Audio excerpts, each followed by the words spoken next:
Just how much weight do I need to add to these homemade DIY irons to make them perform as well as these Torvan fitted irons?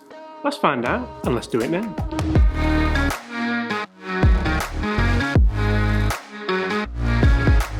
That's so good. And the head hasn't come off. Yes.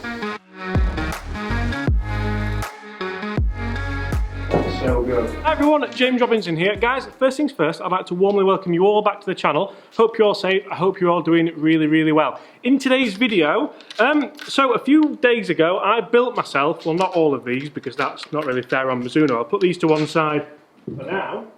Oops.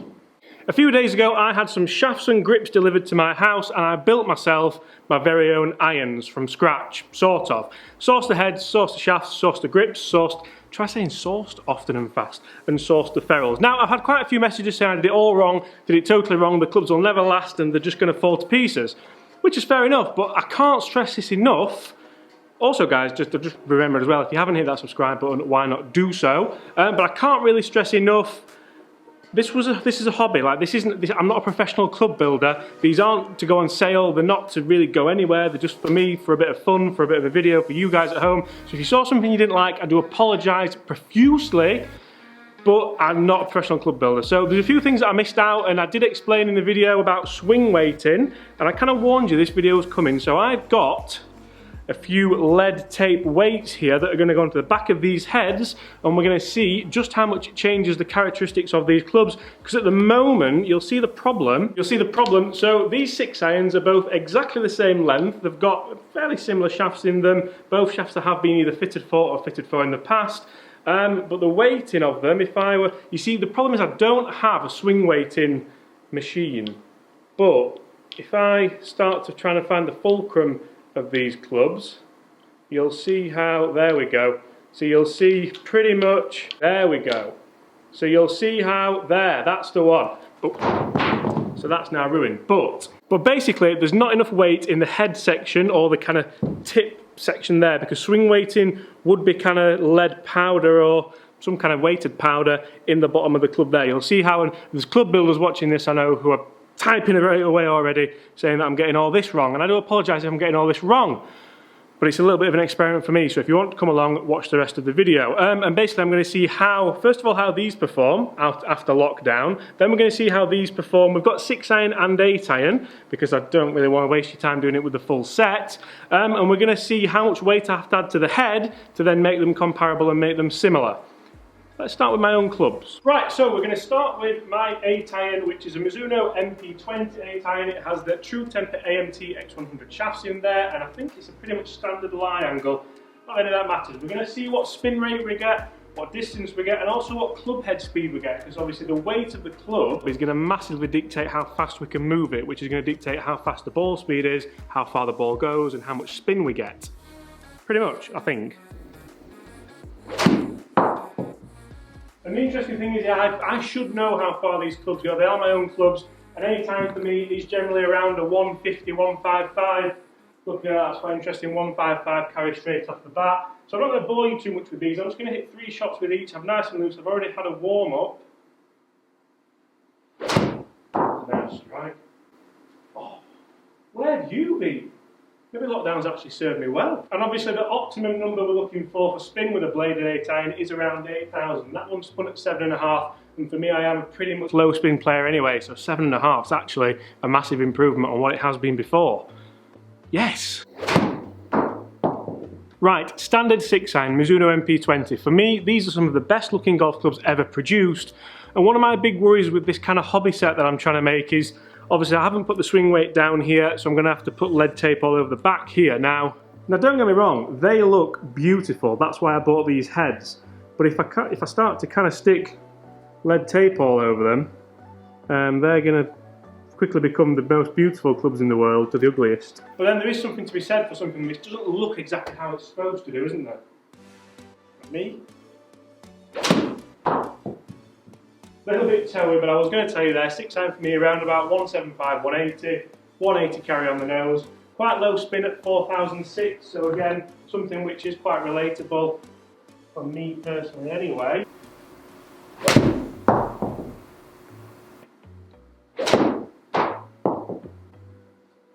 Okay, so 3 pretty average 6 irons there. They're going to average out at between 175 and 180, which is, again, pretty much where I would expect it to. Now's where the fun starts. We're going to hit some shots. 3 shots again, exactly the same, with no weights on the new, I say new, on the new home-built DIY clubs. We're going to start with the 8 iron again, 3 shots again, and already I can start to feel, it feels obviously a little bit grip heavy. That's because it's head light kind of thing. Or again, that end height, not necessarily head height. Head height, head weight. Now looking down at it, this is the first time I've addressed the golf ball with these new clubs, and they look amazing, which is exactly what I was after. But how do they perform?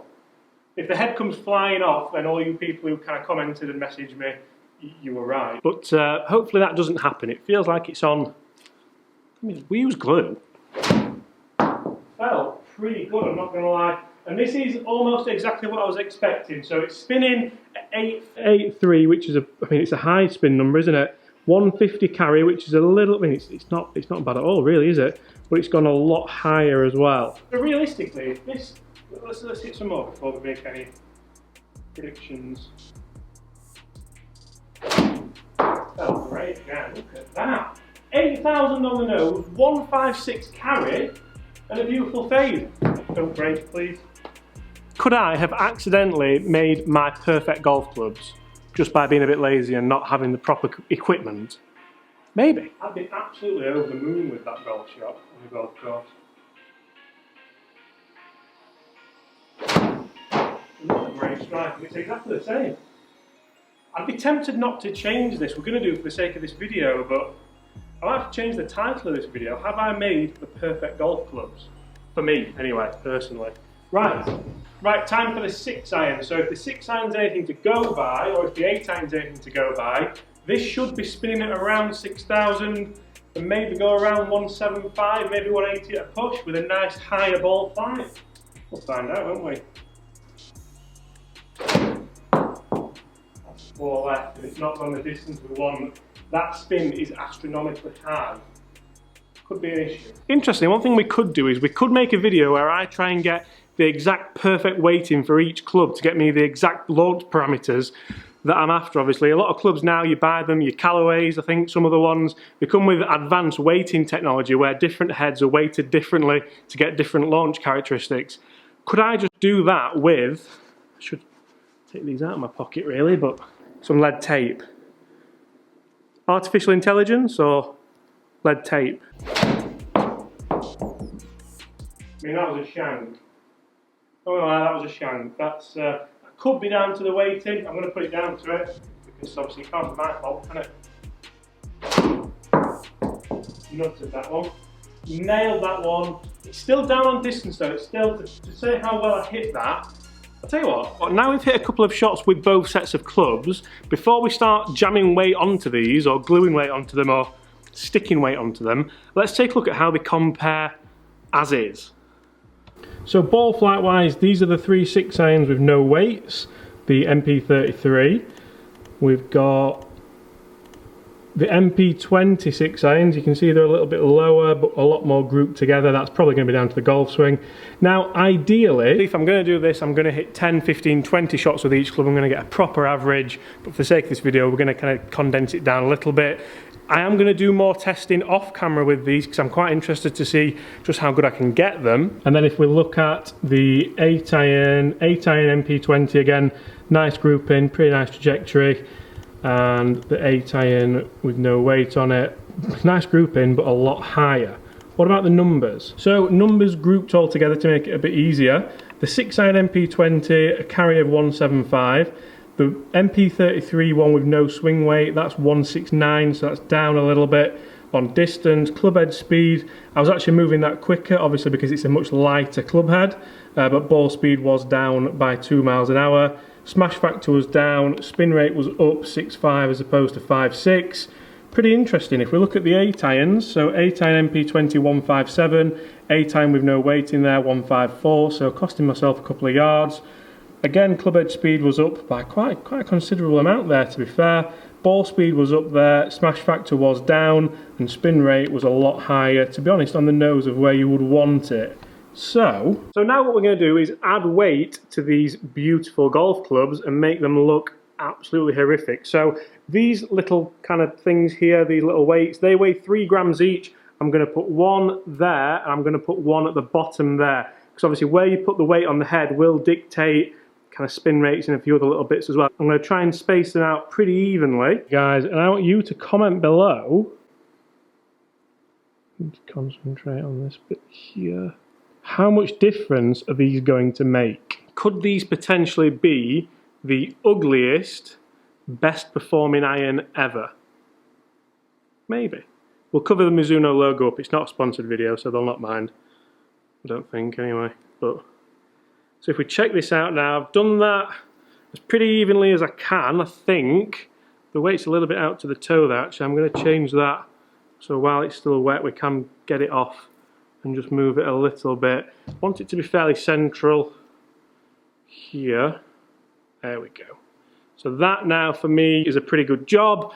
How much difference is it going to make? It feels heavy, it feels almost too heavy, but that's where a bit of fine tuning could come in. We could kind of cut these in half, get them to weigh exactly what they need to weigh, and hopefully this is going to perform better. So guys, comment below what's the difference going to be, not between my usual standard irons, but these irons with weight on, and obviously without the swing weight in them.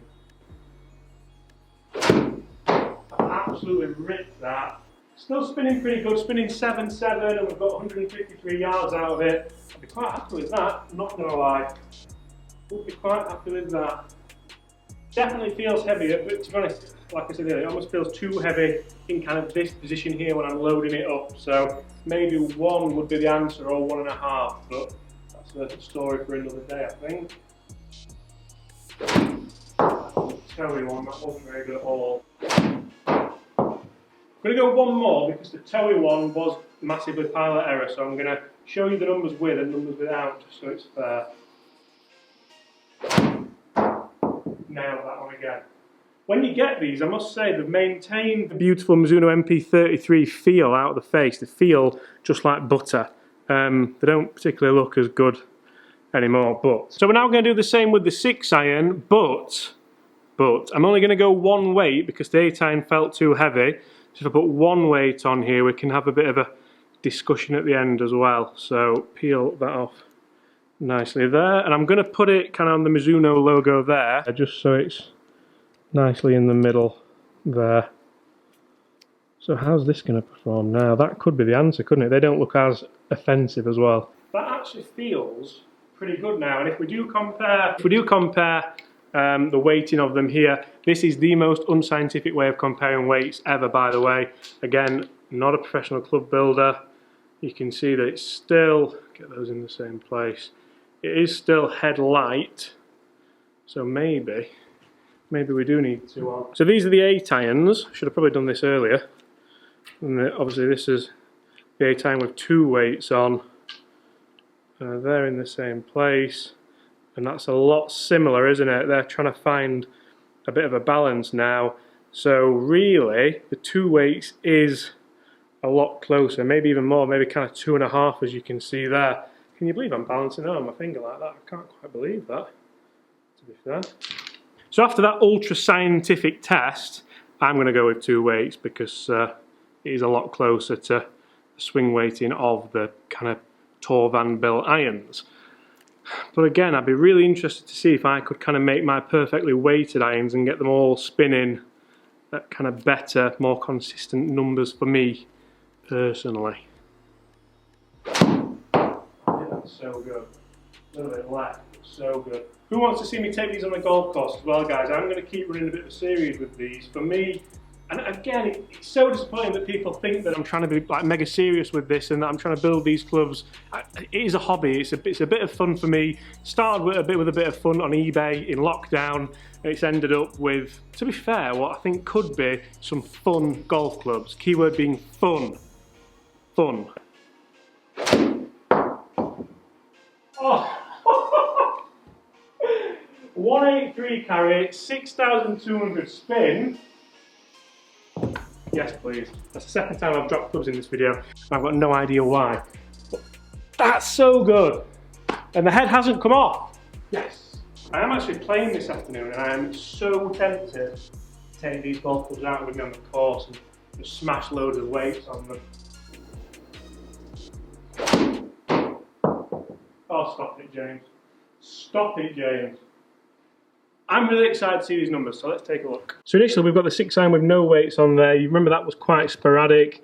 Once I added the weights, they were better. Again, it's only 3 shots, so it could be the golf swings, but definitely feel like there's a bit of something there. The 8-iron, where are we?